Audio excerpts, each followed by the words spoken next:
छोटे बच्चों को लेकर, चूंकि सर्दियां हैं तो सभी को प्रॉब्लम है, चाहे फिर बड़े हो गए, बुजुर्ग हो गए या फिर युवा हो गए, या बच्चों की हम बात कर लें, बच्चों को बहुत जल्दी जल्दी बीमारियां पकड़ लेती हैं। सर्दी हो गई, खांसी हो गई, जुकाम, ये सारे बच्चों को लगे रहते हैं। एक तो इसके लिए बताइए, दूसरा बच्चे अपने पेरेंट्स का कहना नहीं मानते गोयल साहब। अब वो कहेंगे कि भाई आपको बाहर नहीं जाना है, ठंड बहुत ज़्यादा है, कपड़े पहन लो तो नहीं पहनने हैं। और वहीं हम देख रहे हैं कि पेरेंट्स भी आजकल बच्चों को समझ नहीं पा रहे हैं। आप इस पर कुछ बताइए। देखो, बच्चों की जो बीमारियां हैं, एक तो मैं हमेशा कहता हूं कि जितना मर्जी जोर लगा लो, आप कुछ भी उनको खिला लो, लेकिन उनको च्यवनप्राश खाने की आदत डालो। च्यवनप्राश अपने बच्चों को सर्दी सर्दी खिलाना चाहिए। दूसरा एक आता है गोल्ड प्राशन। अच्छा। जो गोल्ड प्राशन है वो एक कमाल है, उसके ऊपर वैद्यवान लिखा होगा, आप लोगे तो आपको पता चलेगा कि बच्चे की ग्रोथ में फ़र्क आ रहा है, बच्चे की डाइट में फ़र्क आ रहा है, वो खाने पीने अच्छा लगा है, क्योंकि वो उसकी गट हेल्थ को ठीक करता है। और जब बच्चे की गट हेल्थ ठीक होती है, पेट ठीक हो जाता है, तो बच्चे का ग्रोथ बढ़ना स्वाभाविक हो जाता है। हड्डियों को ताकत मिलेगी, मसल्स को ताकत मिलेगी, नर्व सिस्टम को ताकत मिलेगी, ब्रेन को ताकत मिलेगी, मतलब उनको पूरी तरह एनर्जी मिलती है। और ये एक अपने आप में बड़ा सवाल है आपका कि बच्चे माँ बाप की बात नहीं सुनते और माँ बाप बच्चों को नहीं समझ पाते। तो ये तो पहले से ही है। अब जैसे हम बच्चे थे, हमारे पेरेंट्स तो सचमुच बिल्कुल भी नहीं सुनते थे जी, है ना।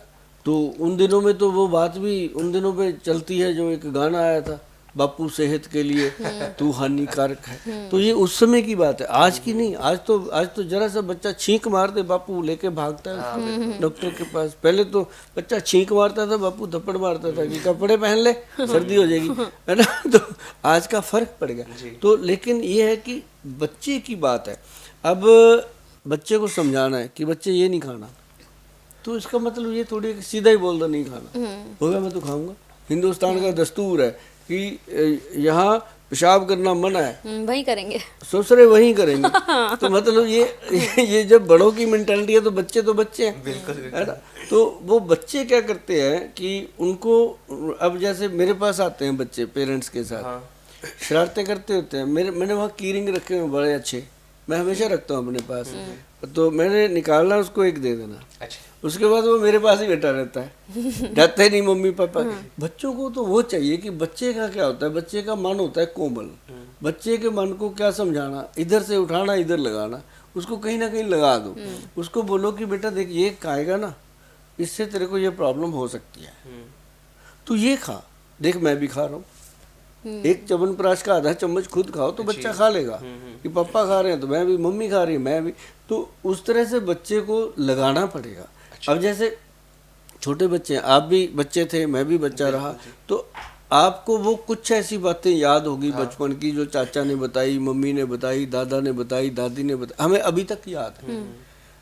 तो वो हमें बताते थे कि बेटा बाहर से आया तू भाग के, एकदम ठंडा पानी नहीं पीना, बैठ के पानी पी, खड़े होके नहीं पीना। तो क्या मतलब था। आज जने खने को हर्नियाँ हो रही हैं, क्यों हो रही हैं भाई, खड़े होके पानी पीते हैं, गड़क गड़क के तो हर्नियाँ हो जाती हैं पेट में। तो पता चलता नहीं क्यों होगी। मैं तो जी कुछ खाता भी नहीं, मैं तो जी कुछ ऐसा भी नहीं करता, मेरे को क्यों होगी, मैं तो राधा स्वामी हूँ, मैं तो नॉन वेज नहीं करता, है ना। तो उसको भी पता है कि पानी ऐसे नहीं पीना भाई। तो पेरेंट्स पहले टोकते थे और हम सुनते भी थे। और आजकल तो बच्चे को टोक दो तो प्रॉब्लम है, उसको टोको मत। आज के बच्चे को टोकना नहीं, उसके साथ दोस्ती करनी होगी। पेरेंट्स को करते हैं, बहुत पेरेंट्स हैं जो आजकल, देखो पेरेंट्स भी पढ़े लिखे हो गए, पहले पेरेंट्स भी लकीर के फकीर होते थे कि मेरे बापू ने मुझे ऐसे कहा, मैं अपने बच्चे को भी ठोकूंगा, मेरे को मेरा बापू ठोकता था। तो वो वैसे चलते थे। आजकल पेरेंट्स जो है पढ़ चुके, और जैसे अब आप अपने बच्चों को कितना प्यार करते हो। अब आपके पापा आपको वो नहीं करते थे। अगर टीचर ने आपको कह दिया, आपने आके घर पे बोल दिया पापा टीचर ने मुझे मारा, तो वो भी मारता था, तुमने कुछ किया होगा। आज का बच्चा बोले पापा मुझे टीचर ने मारा, चल मैं तेरे साथ बात करता हूं। एग्जैक्टली। तो ये फर्क है। तो मतलब इस तरह से बच्चों के साथ अगर आप फ्रेंडली हो जाते हो। अच्छा, ये बात बहुत इंपॉर्टेंट है, जो लोग मेरे पास क्लिनिक पे भी आते हैं, मैं उनको भी यही बताता हूँ कि आप क्या समझते हो कि बच्चे का विकास नहीं हो रहा, उसकी हाइट नहीं बढ़ रही, इसका मतलब एक ही है कि उसको प्यार नहीं मिल रहा। आपने पौधा तो लगा दिया, बच्चा पैदा तो कर लिया, अब उसको खाद पानी भी तो चाहिए ना। वो आपने उसके हाथ में मोबाइल पकड़ा दिया, और या फिर उसके पीछे 4-5 किलो का थैला लटका दिया, उस बच्चे को दिया क्या आपने? तो इसके लिए बहुत इम्पोर्टेंट है कि बच्चों के साथ कम से कम एक खाना जरूर टेबल पे होना चाहिए, बच्चों से टॉक होनी चाहिए, बात होनी चाहिए, वहाँ बैठ के जो आप उनको समझा दोगे वो समझ जाएंगे। बिल्कुल ये बहुत इम्पोर्टेंट है। ठीक है गोयल साहब, बहुत बहुत थैंक यू, आपने अपना समय दिया, बहुत बहुत शुक्रिया, बहुत जी, मजा आया। आप दोनों का बहुत बहुत धन्यवाद, आपने समय निकाला और आज बातचीत हुई। मुझे भी अच्छा लगा कि मैंने बहुत ही कूल माइंड से एक एक चीज़ के बारे में बताने की कोशिश करी, क्योंकि ऐसी बातें मैं तभी करता हूँ कि सामने जब मैं कैमरे में देखता हूँ, मैं ये नहीं देखता कि वो कैमरा है, मैं देखता हूँ कि आप खड़े हो, मेरे भाई बंधु सारे, मेरा देश खड़ा है, और देश के लिए अगर कुछ कर जाऊँ, जाना तो सबने है, कुछ कर जाएं, बाद में लोग याद करेंगे यार गोयल साहब वाकई कमाल की चीज़ें देते थे। और बेटी अपनी डॉक्टर बन चुकी है, उसको भी ट्रेंड कर रहे हैं कि बाद में वो अपनी कमी महसूस ही ना होने दे आप लोगों को, तो वो भी बहुत काबिल चीज़ें बना रही है।